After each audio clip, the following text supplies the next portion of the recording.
നമസ്കാരം, ഞാൻ ഡോക്ടർ ശുഭ Suresh, CP Ayurveda hospital, റേറോ. കൈമുട്ടുകളിൽ ഉണ്ടാകുന്ന വേദന വളരെ കോമൺ ആണ്. എന്നാൽ തള്ളവിരലിന് മുകൾ ഭാഗത്തായി കൈയുടെ പുറം ഭാഗത്ത്, മുട്ടിൻ്റെ ഈ ഒരു ഭാഗത്ത് ഉണ്ടാവുന്ന വേദനയാണ് ടെന്നീസ് എൽബോ എന്നറിയപ്പെടുന്നത്. ആയുർവേദത്തിൽ ഇതിനെ സന്ധിവാതത്തിലെ കൂട്ടത്തിലാണ് ഉൾപ്പെടുത്തിയിരിക്കുന്നത്. ചികിത്സയും അത് പ്രകാരമാണ് നിശ്ചയിക്കുന്നത്. നമ്മുടെ കൈത്തണ്ടയും കൈമുട്ടുമായി യോജിക്കുന്ന ഭാഗത്ത് ചരടുകൾ പോലുള്ള ടെൻഡനുകളുണ്ട്.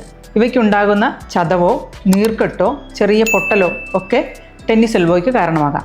പ്രധാനമായും ഈ കൈമുട്ട് ജോയിൻറ്റ് കൂടുതലായി ഉപയോഗിക്കുന്നവരിലാണ് ഈ അസുഖം കാണപ്പെടുന്നത്.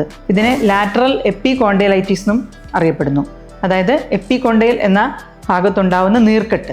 പലപ്പോഴും ടെന്നീസ് പോലുള്ള കളിക്കാർക്ക്, അല്ലെങ്കിൽ ഗിറ്റാറ്, വയലിൻ എന്നിവയൊക്കെ വായിക്കുന്നവരിൽ, പിന്നെ വീട്ടമ്മമാരിലാണെങ്കിൽ തുണികളൊക്കെ കൂടുതലായി ഉപയോഗിക്കേണ്ടി വരുന്നവരിൽ, അതുപോലെ എഴുത്തുകാരിൽ പേനയൊക്കെ പിടിച്ച് കൂടുതൽ സമയം എഴുതുന്നവരിൽ, ഇവരിലൊക്കെ ഈ അസുഖം കാണപ്പെടാറുണ്ട്.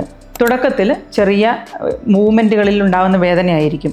എന്നാൽ പിന്നീട് ഇത് ചികിത്സിക്കാതിരുന്നാൽ സ്ഥിരമായ വേദനയായിട്ട് മാറുന്നുണ്ട്. മാത്രമല്ല, മുട്ടിലുള്ള വേദന കൈത്തണ്ടയിലേക്കും വ്യാപിക്കാം. അത് ദൈനംദിന കൃത്യങ്ങൾ പോലും ചെയ്യാൻ പരിമിതി ഉണ്ടാക്കുന്നു.